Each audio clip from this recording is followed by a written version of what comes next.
Don't you know why? Hang around, sit around my head. The microphone was waiting for her. On March 17, 2024, LaToya Levette Brown was supposed to step under the stage lights, a notebook clutched in her hand, her voice carrying words for women who could no longer speak. Survivors of violence were coming to hear her, to find hope in her story. Her poem was ready. Her truth was ready, but LaToya would never perform it. Hours before her voice was meant to rise, it was silenced forever. Not by the fists of the abuser she had once escaped, not by a stranger lurking in the night, but by someone no one could have imagined. The one who ended her life was her son, the very boy she had carried, defended, and raised with love. It is a betrayal that freezes the heart. How can a woman who spent her life lifting others from violence fall victim to it inside her own home? And how could the hand that ended her story be the hand of her own child? To understand how this unimaginable tragedy unfolded, we have to go back before the headlines, before the courtroom, before the silence, back to the beginning of LaToya's journey, to the scars she turned into strength, and the cracks in her life that slowly, silently widened until they swallowed everything. LaToya Brown's life began in Alabama, surrounded by family and the familiar rhythms of Southern living. She was a bright, smiling girl with a quick wit.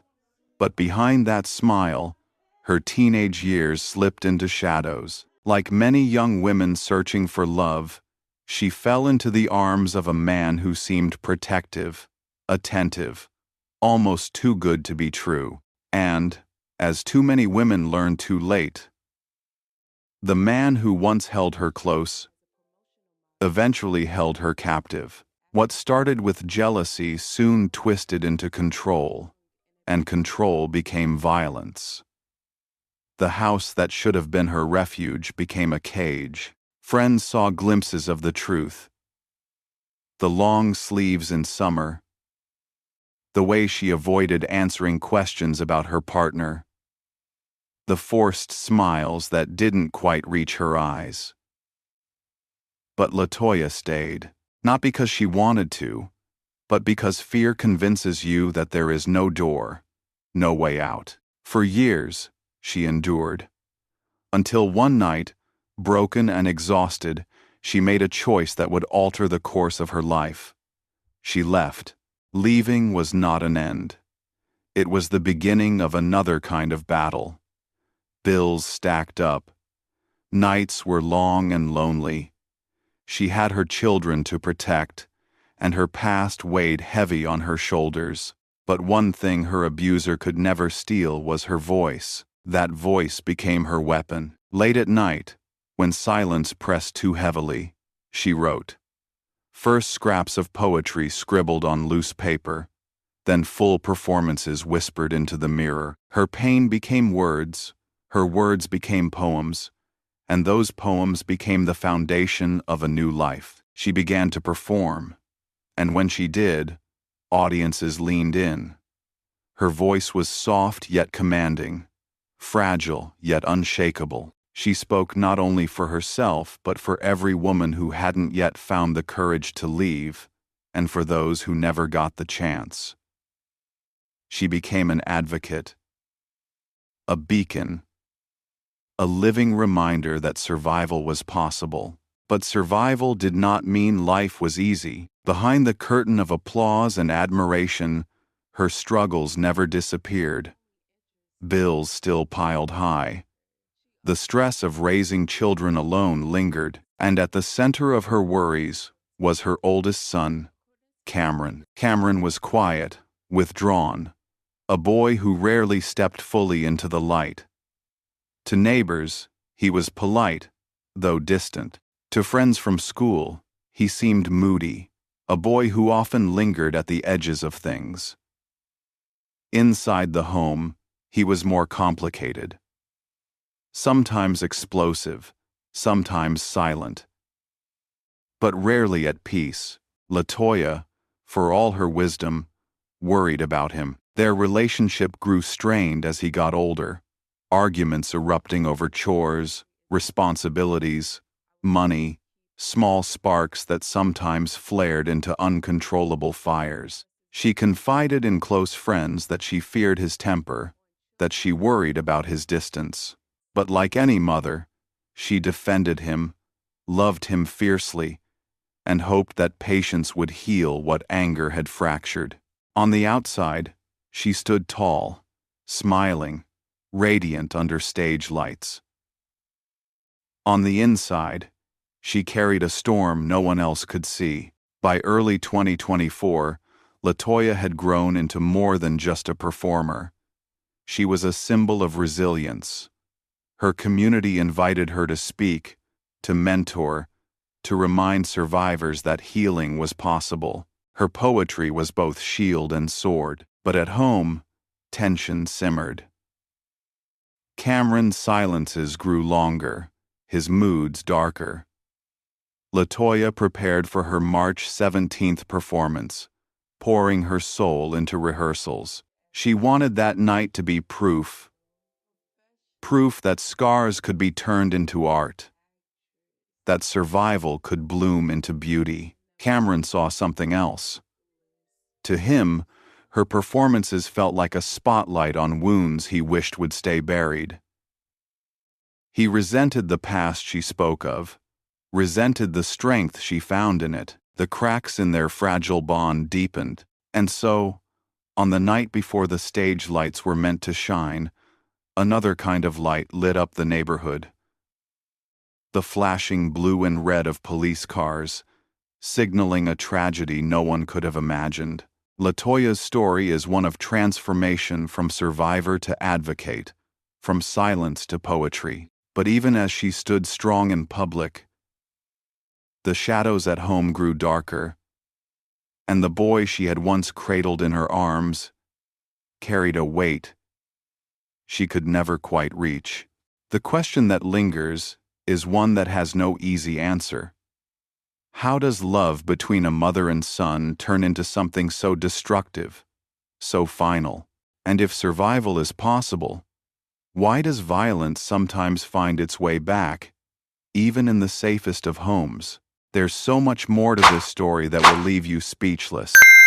If you find it worth listening to, don't forget to subscribe, because in the next part, we'll uncover who LaToya truly was before the headlines, and how the cracks inside her own family grew in silence until it was too late. Before LaToya Brown was ever known as a poet, before her name appeared on flyers for domestic violence awareness events, she was just a young woman in Alabama searching for a sense of belonging. Her laughter filled rooms, her energy drew people in, and like so many girls stepping into adulthood, she believed in love. The kind of love that promised, but what? The man who first charmed her with tender words slowly revealed a darker side. What began as harmless jealousy soon curdled into control. He questioned her every move, decided who she could see, and whispered cruel things until she began to doubt her own worth. Then came the violent shoves, slaps, blows that left bruises she carefully hid beneath long sleeves. Even on the hottest summer days, fear crept into every corner of her life. Friends noticed changes. How she avoided answering questions about her relationship. How her smile sometimes trembled at the edges. But behind closed doors, the truth was far worse than anyone realized. LaToya was living in a prison, one without bars, built from int. For years, she endured. And like so many survivors, she believed the lies abusers tell. That leaving was impossible, that she was too weak, that no one would help her. But one night, after a brutal fight that left her shaken to the core, something inside her broke free. She gathered her courage, scooped up her children, and walked out the door. She didn't have money, She didn't have a plan, but she had determination. That was enough. Leaving was not a neat ending, it was the beginning of a grueling new chapter. Bills piled up on the kitchen counter. She worked long hours to keep food on the table. She tucked her children into bed, then stayed up late into the night, staring at the ceiling, wondering if she had done the right thing. And yet, in those quiet hours, something extraordinary began. LaToya picked up a pen.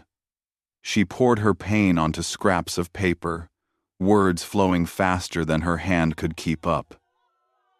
The anger, the fear, the heartbreak, all of it transformed into poetry. What began as survival became creation. Soon, those private scribbles became spoken-word performances at local events. She stepped onto small stages with nothing but a microphone and her voice, and when she spoke, the room grew still. Her words weren't polished, but they were raw, powerful, undeniable. She wasn't just telling her story, she was telling the story of every woman who had ever lived in fear. Audiences leaned in. Women wept. Men sat silently, listening in ways they never had before. LaToya's voice had become a lifeline. Her reputation grew. She was invited to perform at community gatherings, domestic violence awareness events, even schools. For survivors sitting quietly in the audience, she was living proof that escape was possible. Her message was simple, but it cut straight to the bone.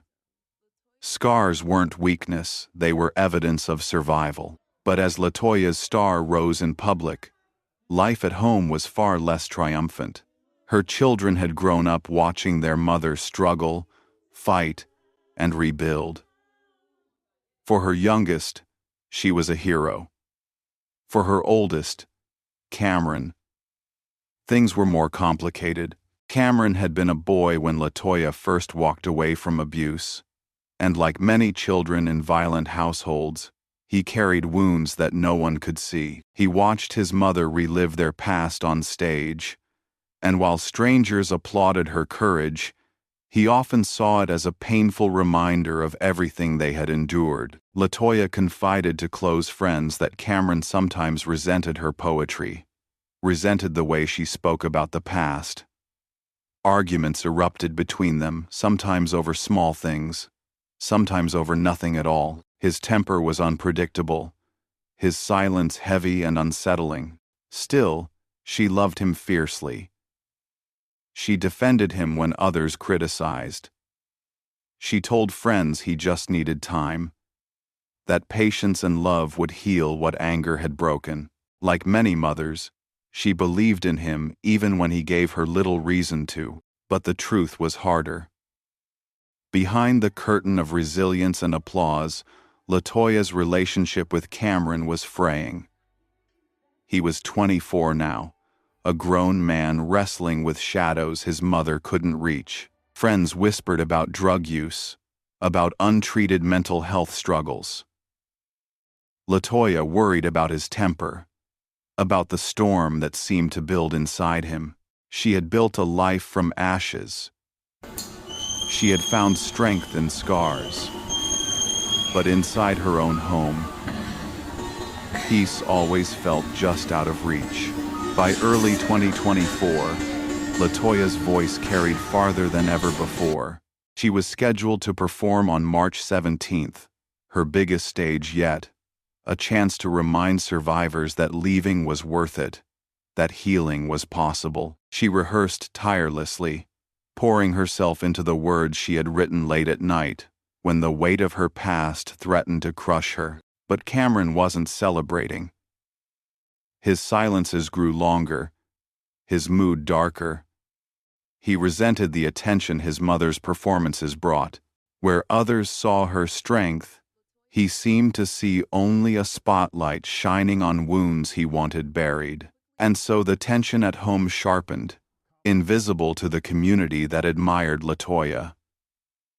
To them, She was a radiant advocate, a woman who had transformed pain into purpose. To Cameron, she was a reminder of something broken, something unresolved, something he could not escape. As March 17th drew closer, LaToya prepared to take the stage. Her friends saw her smiling, radiant, full of excitement. But at home, the atmosphere grew heavier, as if a storm was gathering just out of sight. The woman who once escaped violence now stood unknowingly on the edge of another kind of danger. A danger not from a stranger, but from the son she loved most. LaToya's transformation from victim to advocate was extraordinary. She built herself up from nothing, turned pain into poetry, and became a beacon for countless women who still lived in silence. But even as she lifted others, her own home was unraveling. The question now is chilling. Could LaToya see the storm building in her own son? Or was she blinded by love, convinced that patience and faith would save him? There's so much more to this story that will leave you stunned. If you've been following LaToya's journey, don't forget to subscribe, because in the next part, we'll step inside Cameron's world and uncover the shadows that grew darker long before the night of the crime. Cameron Brown was 24 years old when his mother's life came to a violent end. But his story, the story of the boy who would grow into the man standing in handcuffs, began long before that night. From the outside, Cameron was quiet. He wasn't the type of young man who drew attention. He stayed in the background, polite when he wanted to be, withdrawn when he didn't. Neighbors sometimes saw him walking alone, head down, hands stuffed in his pockets, as though he were carrying a burden no one else could see. In school, classmates remembered him as distant. He wasn't bullied, but he wasn't connected either. He drifted through hallways without leaving much of an impression. Teachers described him as capable, but inconsistent. Some days he applied himself, other days he shut down completely. A shadow among brighter faces. At home, though, Cameron was anything but invisible. LaToya often confided to her closest friends that her relationship with Cameron had become her greatest challenge. Their bond, once tender, had grown fragile and strained. Arguments seemed to flare out of nowhere about money, chores, responsibilities, respect. Some fights fizzled into silence, others exploded into shouting matches that left the air in the house heavy for days. She worried about his temper, about how quickly he could go from calm to furious. She worried about the long stretches when he locked himself in his room, isolating himself from everyone. She worried about the way he seemed to carry anger like a cloak, invisible to strangers but suffocating within the walls of their home. Friends who visited LaToya sometimes noticed the tension. "It's like walking on eggshells," one recalled. She would laugh and smile, but the moment Cameron walked into the room, her shoulders tightened. Some whispered that drugs were involved. Others suspected untreated mental health struggles. Depression, anxiety, perhaps even deeper fractures. But nothing was ever confirmed. What was certain was that Cameron was slipping further away, and LaToya, for all her love, couldn't seem to reach him. It was a cruel irony. The woman who dedicated her life to helping survivors heal, who encouraged women to break free from violence, was battling a different kind of struggle inside her own home.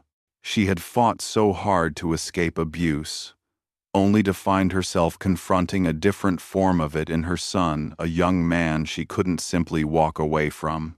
Still, her love never wavered. She defended him when others criticized. When friends suggested she set boundaries, she said he just needed time. "He's my child," she told one confidant.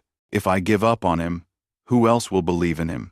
But patience can only hold so much weight. As LaToya's reputation grew, so did the distance between mother and son. She became more involved in the community, performing, mentoring, speaking about survival. Strangers celebrated her resilience, but for Cameron, it sometimes felt like her attention was elsewhere.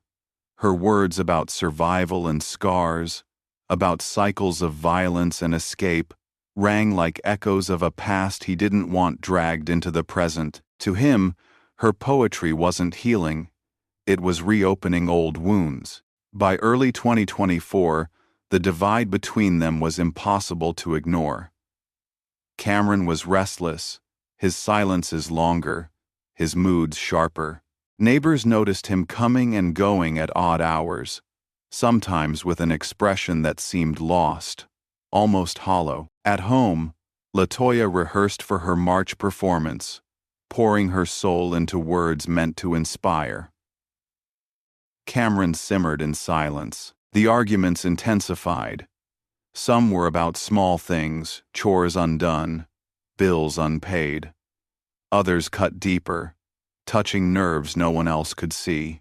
LaToya confided to a friend that she sometimes felt unsafe, not in the same way she had with her abusive partner, but in a quieter, more unsettling way, like living next to a storm cloud that could erupt without warning. Still, she held on to hope. She always did. She believed that if she kept showing love, kept offering patience, her son would find his way through the shadows. She had built her life on faith in survival, and she believed the same could apply to him. But inside Cameron, something darker was taking root. Those who knew him described him as a young man carrying invisible weights. He rarely talked about his feelings, but when he did, it was often through anger. He resented the past, resented the poverty, resented the scars his family carried. And in his eyes, LaToya wasn't just his mother. She was a constant reminder of everything he wanted to forget. The closer her performance date came, the more the tension seemed to grow. LaToya practiced lines about resilience, about women who refused to be silenced. To her, it was art. To him, it felt like exposure. And in the weeks leading up to March 17th, Cameron's silence grew heavier, his distance sharper, his resentment deeper. The fragile threads holding their bond together were unraveling, and no one, not LaToya, not her friends, not even Cameron himself, realized how close they were to snapping completely. Looking back now, the signs seem clear. The arguments, the silences, the shadows that clung to Cameron like a second skin. But at the time, they were just fragments, pieces of a puzzle no one put together until it was too late. The haunting question remains. What was happening inside Cameron that his own mother, the woman who knew him best, couldn't see? There's so much more to this story that will leave you shaken.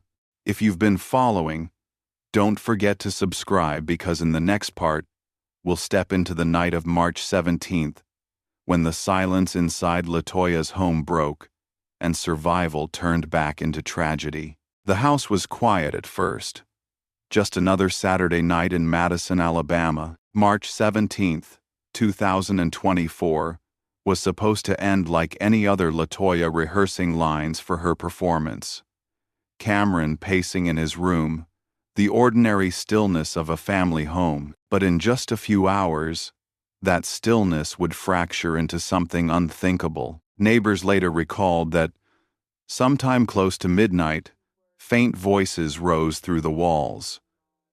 At first, it sounded like an ordinary conversation. LaToya and her son had exchanged words late at night before, sometimes calm, sometimes heated. But this time, the tone was sharper. Voices climbed, the rhythm of frustration turning into the beat of an argument.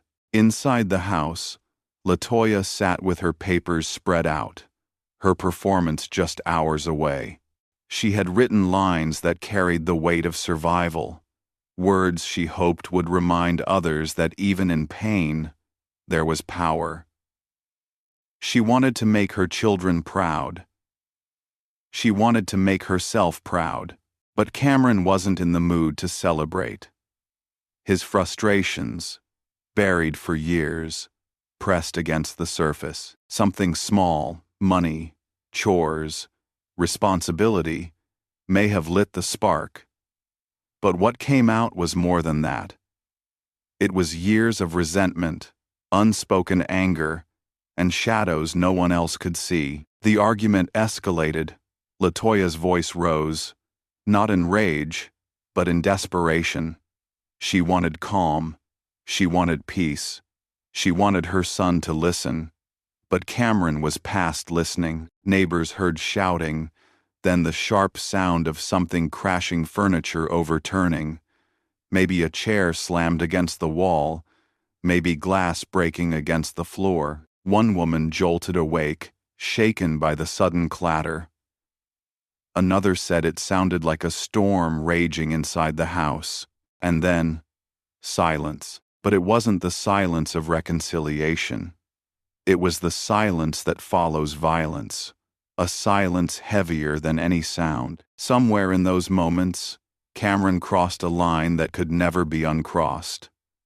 Whether it was blind rage, intoxication, or simply a snap from years of unspoken turmoil, no one knows for certain. But in the heat of that night, the son who had once clung to his mother's hand became the man who took her life. When the noise stopped, the neighborhood returned to uneasy quiet. Curtains shifted as neighbors peeked outside, wondering if they should call the police. Some did. Others hesitated, unsure. By the time the flashing blue and red lights appeared on the street, the unimaginable had already happened. Inside, first responders walked into a scene that would stay with them forever.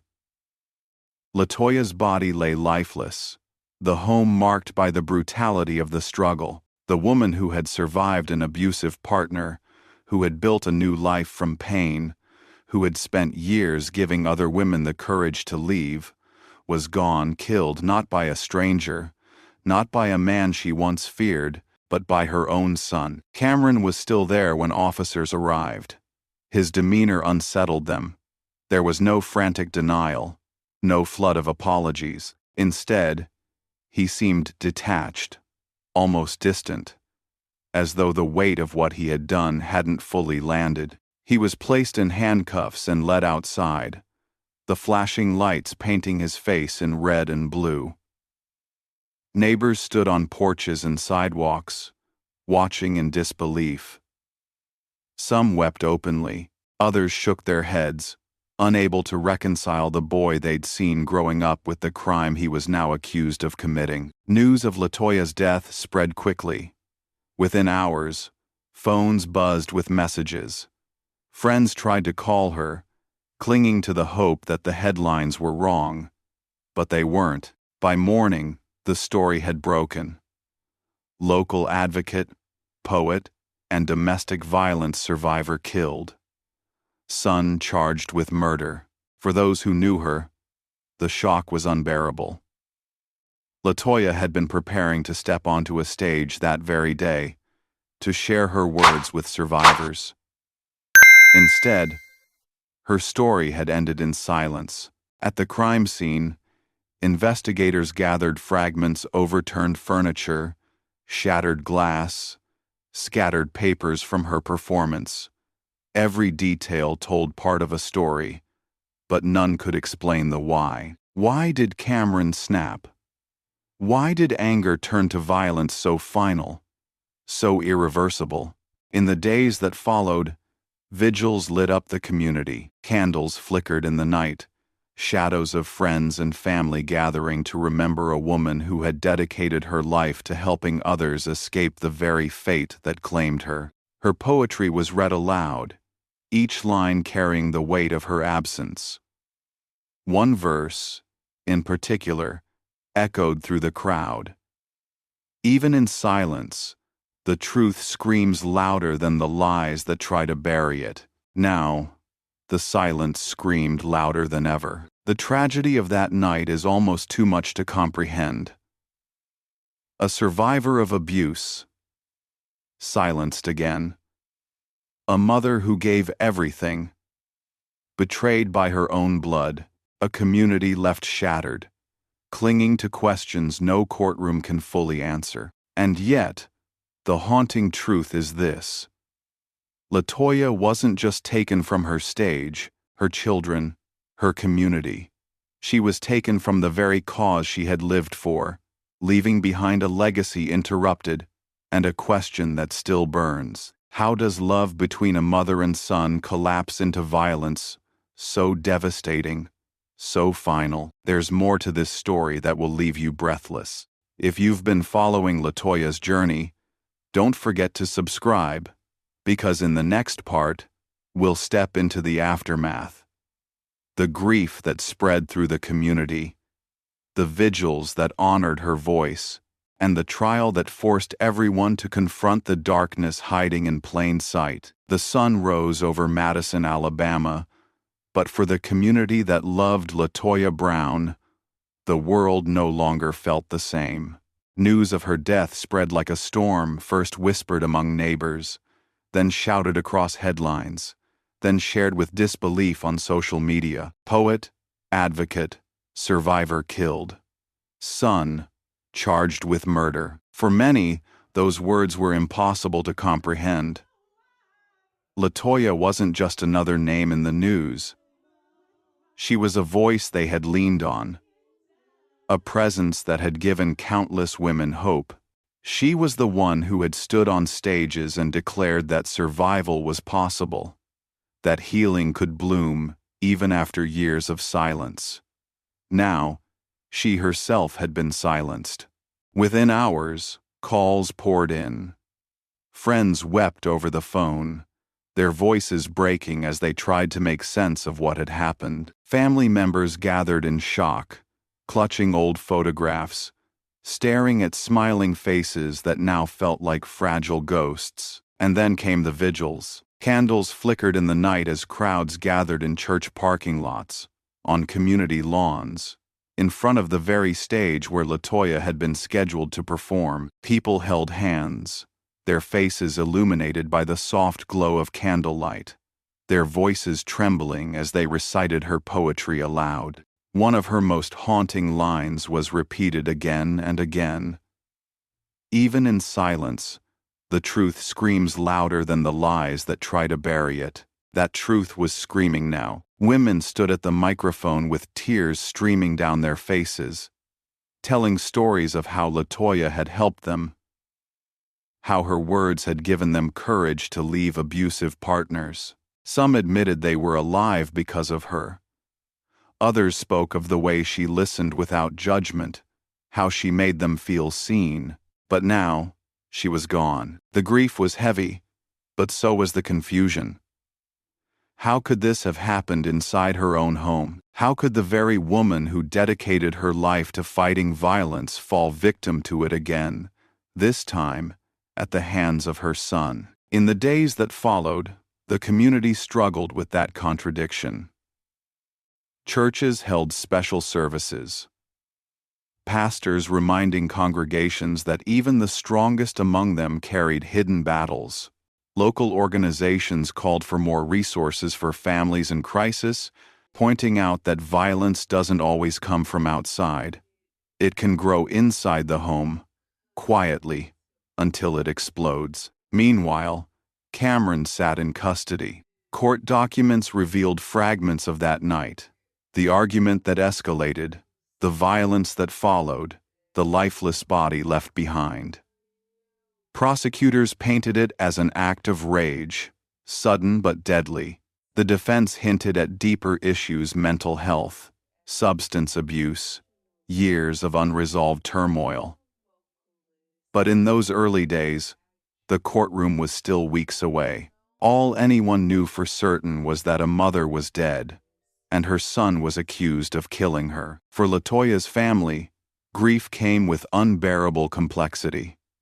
They had lost a daughter, a sister, a friend, but they had also lost Cameron, the boy they had watched grow up, now accused of the unthinkable. At the funeral, the weight of that double loss was etched on every face. The service was overflowing. Friends, family, community leaders all gathered to say goodbye. Her poetry was read once more, verses echoing through the church as mourners clutched tissues and held each other tight. An empty chair was placed on the stage, draped in flowers, symbolizing the performance she never got to give. Her children sat in the front pew, their shoulders trembling with grief. For them, the loss was almost too much to bear. They hadn't just lost their mother, they had lost the fragile foundation of their family. As weeks passed, LaToya's name became a rallying cry.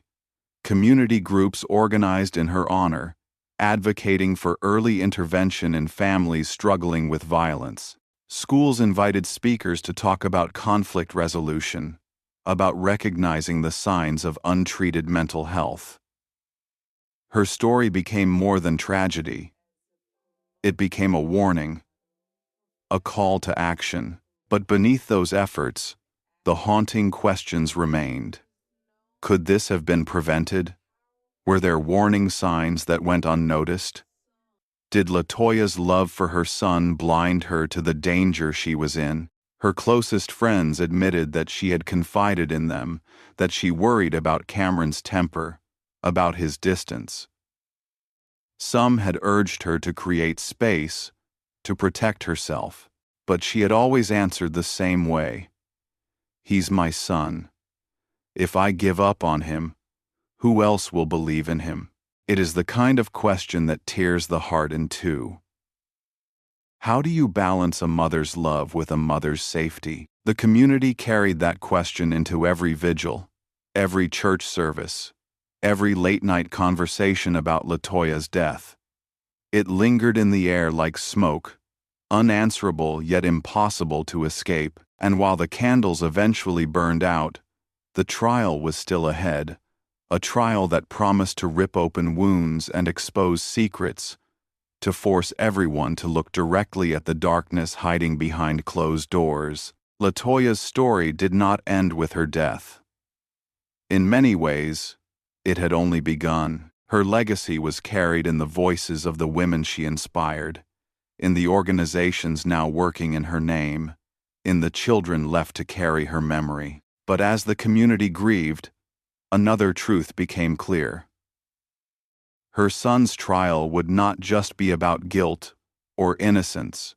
It would be about accountability, about the unspoken battles inside families, about whether anyone could have stopped this before it was too late. And that leaves us with a question that still haunts everyone who knew her.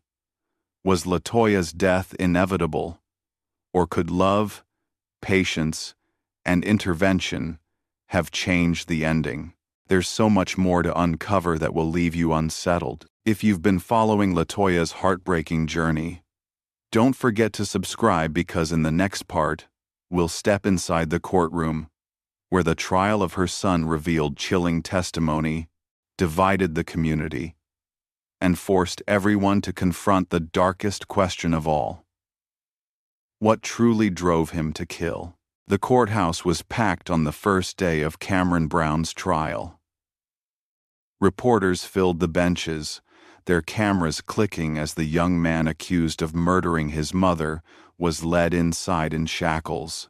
He looked nothing like the boy in family photographs, no smile, no spark of youth. Instead, he sat hunched, eyes darting nervously, as though crushed beneath the enormity of what he had done. For the prosecution, the case was straightforward.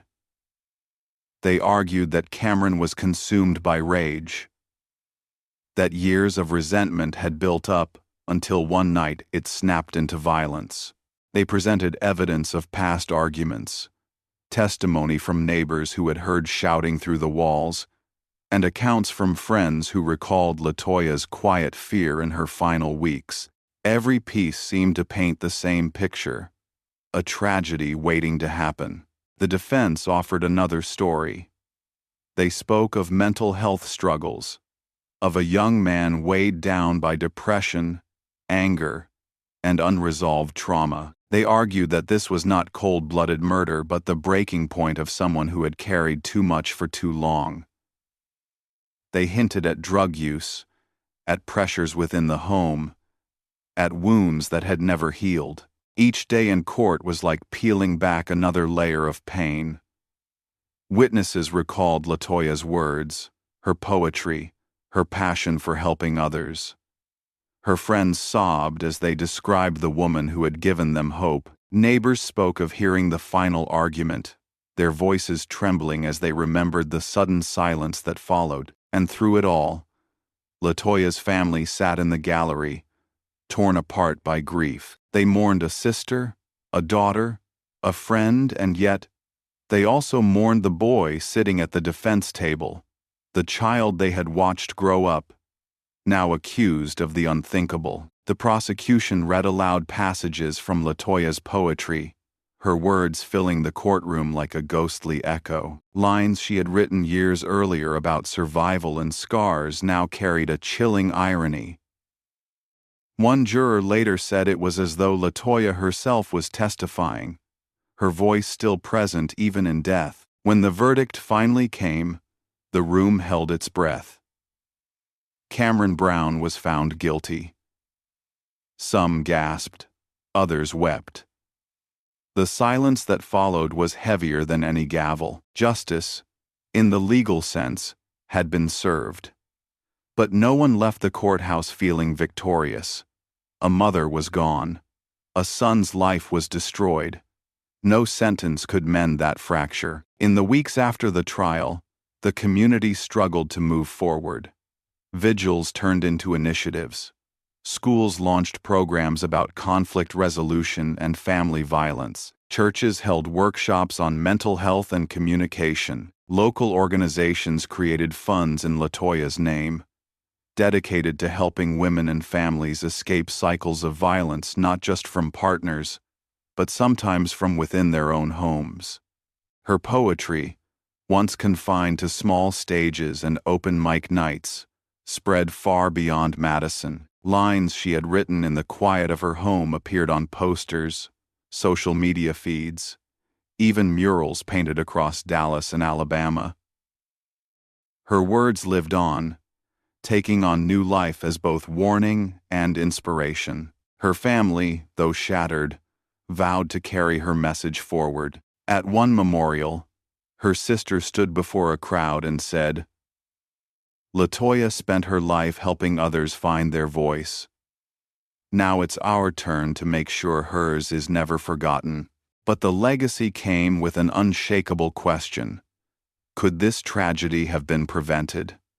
Some believed LaToya's patience blinded her to the danger she was in. Others argued the system had failed her, that families like hers needed more support, more intervention, more resources before anger hardened into violence. What remains certain is this: LaToya's story forces us to look closer at the people around us, to notice the quiet storms that build behind closed doors. It reminds us that even the strongest advocates can be vulnerable, even the most loving homes can hide danger, and even the bonds of family can unravel in ways we cannot comprehend. Her final performance never happened. But in a way, her life became the most powerful testimony of all. Her scars became symbols. Her words became warnings. Her silence became a scream that cannot be ignored, and that leaves us with the question no verdict can ever answer. If violence can find its way into the home of a survivor, how many more tragedies are waiting behind doors we never think to open? LaToya Brown's story is not just her own. It belongs to every survivor who has been silenced, every mother who has struggled to hold her family together, every child carrying wounds that no one can see. Her life reminds us that survival is possible. Her death reminds us that silence is dangerous, and her legacy demands that we listen more closely, act more quickly, and never assume that danger is somewhere else, in someone else's home. Because sometimes, the greatest threats are the ones we never expect, the ones sitting across the dinner table, the ones we love most. There's more to uncover, more voices like LaToya's that deserve to be heard. If you found her story worth listening to, don't forget to subscribe, because the next story may shock you even more, and it may force us to confront the darkest truths hiding in plain sight.